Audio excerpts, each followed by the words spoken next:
Welcome to Friday's Reptile News, where we always wear green shirts in front of a green screen. Now today we're going to start off with some just awesome news, and then we're going to end off with some awesomely stupid news. But to start with, another new species has been found, another new lizard has been found. And you know, I really don't like talking too much about them because I am by no means a scientist, and a lot of the terminology they use just bleh, what am I going to say? I'd like you to read about them, but this one we could talk a little bit about. It's actually a gecko that they found. This gecko has been named Nactus cunan. I believe that's how you pronounce it, and in the native language, cunan means bumblebee because of its yellow and black coloration. It's an awesome looking gecko. It does not have the sticky pads on its feet like house geckos and the gecko gecko they mentioned in there. But anyway, awesome animal. Click the link in the description, read the whole story. It's always sweet when we hear about new stuff being found. 2012, I think we found more new animals this year than last year, with the exception, of course, of the frogs that a lot of countries went and searched for and found last year. And we move on to some more awesome news from Florida, and I know what you're thinking.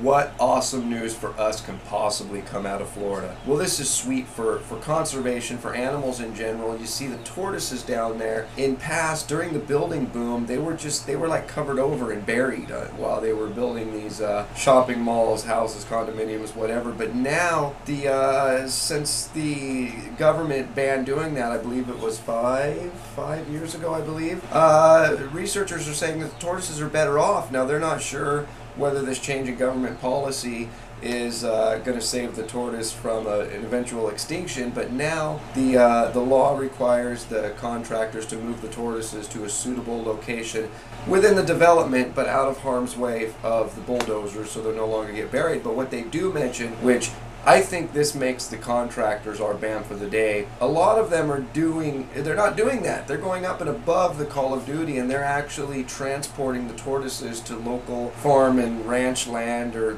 just people with a lot of property, and leaving the tortoises there. Now, in order to be eligible in Florida to adopt these tortoises, you have to designate your property as green land, which means it can't be overgrown and just all nasty. It has to be kept as suitable habitat for the tortoises. So awesome news coming out of Florida, and now we move on. Got another good story. If you're anywhere near the Blue Planet Aquarium, now I don't have any idea where that is. If you know where it is, yeah, you should let me know. Please leave it in the text comments below. You know, smart people use Google, and I just did, and it's actually in the Cheshire Oaks area of the United Kingdom. So if you're in the United Kingdom, happy days for you, because the Blue Planet Aquarium just received 3 Mexican beaded lizards for their venom exhibit. So awesome news, and now we move on to our douchebag of the day, which is 25-year-old Brett Russell Kane out of Florida. You see, Brett was caught with a venomous snake without the proper paperwork in order while authorities were serving a search warrant on a different matter. They happened to find the snake, and the Florida Fish and Wildlife Service has actually charged Brett with the following charges: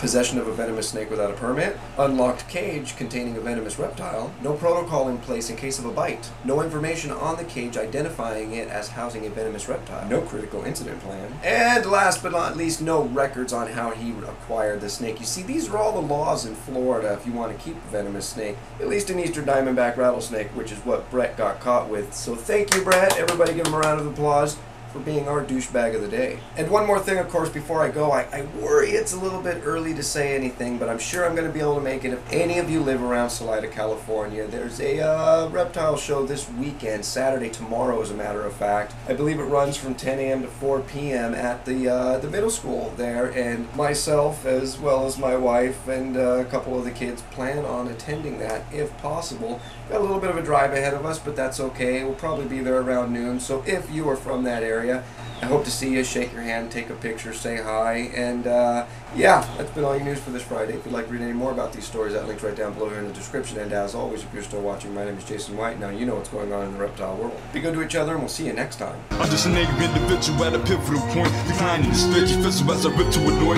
every last man standing through this outlandish panic, worldwide famine, with hopes outstanding. We all try planning, but the luck of the draw keeps the eternally flawed and an infinite fall with the clip Hoping the claws the Lord's picking you off for sipping a soft drink while you're tripping up north. It all seems tragic, they all stay laughing like we're cursed with black magic or hurt with John Maddock, all play by play. I take it day by day and walk by faith to bury the hate with each step I take and breath I make. My spirit escape and left by faith in Christ. Where's my God-given soul? So I steadily flow and weather each road.